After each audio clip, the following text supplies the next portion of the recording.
Hello, my name is Rodney Adams with Raddesigns, and I'm going to show you how to set up your Fitech for 4-cylinder applications and tune it yourself from your handheld. This is disconnected right now and is not connected to a Fitech unit, just in offline mode. So everything will see 0, but all the settings will be here. When you first turn it on, you need to go to your initial setup. Go to engine setup. This is where you'll set everything up. You can load your 4-cylinder default map, which is loaded in your cal files. So, and obviously you can load your cal file, and this will load it. And just go to the default 4 that they have in there from the factory. That will work just fine.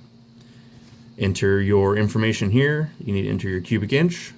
Get as close as you can. 160 is fine. That's as low as the Fitech will allow. But we'll go into more detail about how to tune your fuel curve to compensate for that, and so it'll run properly. Cam 1 through 4. Now you can just choose 1 through 4. It doesn't matter. But when you do your tuning, you have to be tuning on the cam 1, 2, 3, or 4 setting, depending on what you select here. It's very important. Set your other parameters as you wish. When you're in TAC or 2-wire, the 2-wire is for coil if you're TAC to the ignition setting on the Fitech. If you're in TAC, then it's disabling your ignition timing, and you're running just whatever you have on the on your distributor or what you already have preloaded. Same thing with ignition setup. Go through and set your distributor base timing at which it is at idle or whatever it is locked out. And then your fan setup or 2 if you have that. These are just extra options, not mandatory to make it run right. GoEFI tuning. This is where you set your AFR targets. Set them where you please, wherever you like them. Keep in mind, if you have an RPM above 1100 and you want to hold over 1100 RPM, you need to tie these two numbers together. So if this one says 14.0 and this says 13.0, they're going to keep fighting back and forth, and you're going to get a hunting problem. So make sure if your idle is above 1100, you need to make sure these two numbers are the same so it doesn't hunt.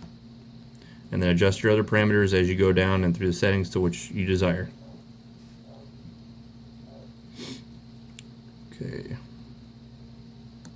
Spark map. This is for if you're using the ignition on the Fitech. If you're not and you're locked out, or you just do not use the ignition timing on the Fitech, ignore this.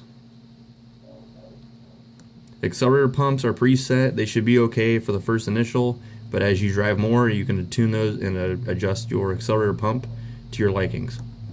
Crank and warm up, same thing. They are preset. Everything's preset on V8, so keep that in mind. Even on the 4-cylinder default, they are prepped for a V8 setting. So if you're having problems where it's too rich at crank, too rich at warm up, etc., go back to these settings and start reducing or increasing to your likings.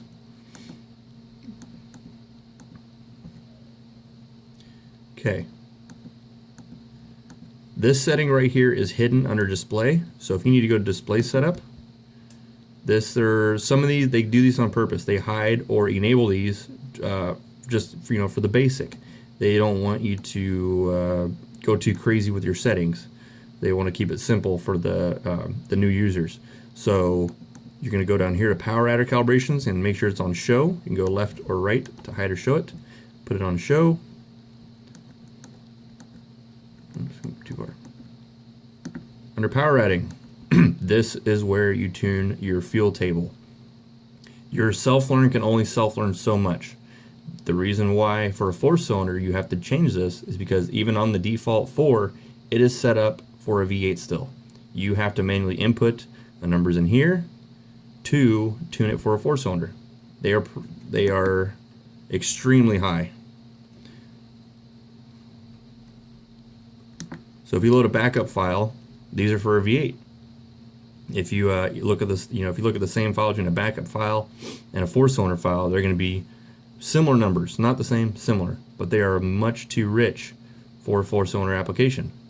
So you need to do the math, do a little math with cubic inch on what it is on your file now, on what it was designed for. You can go with the V8 settings as well and kind of see what is set to begin with, and then do the math and subtract and figure out how far off it is. But these are where you tune your fuel curve. This is based off RPM and MAP, and this is everything that needs to be tuned for that. Your AFR targets will only compensate so much. If you're putting a V8 file on a 4-cylinder, it's going to take a long time for it to learn and run right, because it'll run super rich. So this is where it happens, okay? Now, as you do the math, get it close, you need to data log everything. And when you're on dashboard, there's a log on, log off button right there. So when you start tuning, you can data log everything. And then once you data log it on and off, you're going to take this and plug it into your computer and load your log, your data logging that you've been doing, and you'll be able to see everything that's been going on, whether it's been too rich, too lean, what RPM, what map, everything you need to know. And you'll see this AFR trim percentage, and it tells you what that tells you right there. You'll see a number that ranges between like a -30 and a +30, give or take. That number is compensating for the tune being off. It is, once it's warm, it's reached 120 degrees. That's when the computer will start to learn and start to adjust naturally in the closed state. So when you start to tune and you see this is really rich, or really high or really low in the negative or positive, that's compensating for how far the VE settings are off and where we originally were. So as you're looking at your data logging, you'll be able to see here and make your adjustments. So you'll say, okay, my idle at say 1800 RPMs right on their cruise, oops, to 900. Oops, button. You'll see that it's too high or too low on your data logging, and you can go in here and go up or down to adjust your number. And that will this is your fuel table. So that's how you adjust that. So that's the basics. That's the true basics to get it to work right. That's how you get this thing tuned, and that's just the a starting point.